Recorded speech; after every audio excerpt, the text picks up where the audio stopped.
नमस्कार, मी धीरज तुम्हा सर्वांचं आजच्या व्हिडिओमध्ये खूप खूप मनापासून स्वागत करतोय। तर आज आपण बटाट्याच्या भाजीची रेसिपी बघतोय। याला आलूचं भरीत सुद्धा म्हणतात। ही भाजी टिफिनसाठी तसेच पुऱ्यांबरोबर, डोशांबरोबर, घावणांबरोबर खूप मस्त लागते। तर चला रेसिपीला सुरुवात करूया। तर यासाठी इथे मी 4 उकडलेले बटाटे घेतलेले आहे। बटाटे स्वच्छ धुवून कुकरमध्ये 3 ते 4 शिट्ट्या काढून घेतलेल्या आहे। बटाटे पूर्णपणे थंड झाले की याचे साल काढून घ्यायचे। त्यानंतर कढाईमध्ये 2 मोठे चमचे तेल गरम करून घेतलेले आहे। तेल गरम झाल्यावर त्यामध्ये पाव चमचा मोहरी, अर्धा चमचा जिरं, थोडेसे मेथीदाणे, पाव चमचा हिंग, पाव चमचा हळद, आवडीनुसार हिरव्या मिरच्या, कढीपत्त्याचे पानं, 1 चमचा ठेचलेला आला आणि लसूण आणि बारीक चिरलेली कोथिंबीर घालून खमंग अशी फोडणी तयार करून घ्यायची आहे। जर तुम्हाला आवडत असल्यास यामध्ये तिखट सुद्धा घालू शकता आणि जर पिवळा रंग हवा असेल तर फक्त हिरव्या मिरच्याचा वापर करायचा। ही फोडणी तेलामध्ये थोडा वेळ परतून घेतलेली आहे। त्यानंतर यामध्ये मी किंचित ओवा घातलेला आहे, ऑप्शनल आहे। ओव्यामुळे एक छान फ्लेवर येतो आणि सोबतच बारीक चिरलेला कांदा घातलेला आहे। कांदा तेलामध्ये थोडा वेळ परतून घ्यायचा आणि अगदी लो फ्लेमवर सॉफ्ट होतपर्यंत शिजवून घ्यायचा आहे।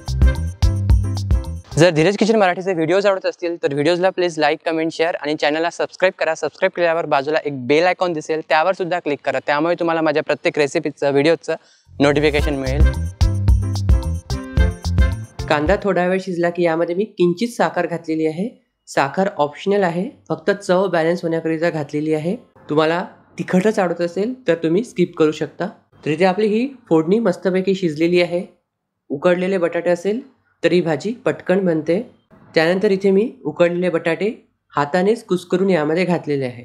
हवं असल्यास तुम्ही फोडी करून सुद्धा घालू शकता, पण कुस्करून घातले की चव जास्त छान येते। वरतून चवीनुसार मीठ घालून हे आपल्याला मिक्स करून घ्यायचं आहे। फक्त 3 ते 4 मिनिटे आपल्याला परतून घ्यायचं आहे।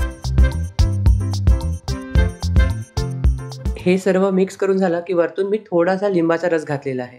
सोबतच बारीक चिरलेली कोथिंबीर घालून हे आपल्याला मिक्स करून घ्यायचं आहे। तर इथे आपली ही पिवळी बटाट्याची भाजी म्हणजेच आलूचं भरीत तयार आहे। ही भाजी पुऱ्यांबरोबर मस्त लागते, फुलक्यांबरोबर मस्त लागते। साधा वरण भात असेल तर त्याबरोबर सुद्धा ही बटाट्याची भाजी मस्त लागते किंवा नुसत्या भातात सुद्धा जर तुम्ही मिक्स करून खाल तेव्हाही मस्त लागते। आणि डोशांबरोबर सुद्धा तुम्ही खाऊ शकता। घावण केले असेल, आयते केले असेल त्याबरोबर पण खूप छान लागते।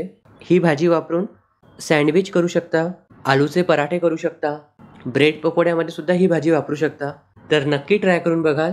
कशी वाटली कमेंट्समध्ये सांगाल आणि व्हिडिओ आवडल्यास लाईक करायला विसरू नका। अशाच मस्त मस्त रेसिपीजसाठी बघत रहा, घेत रहा आस्वाद महाराष्ट्राचा, फक्त कुठे तर धीरज किचन मराठीमध्ये। धन्यवाद।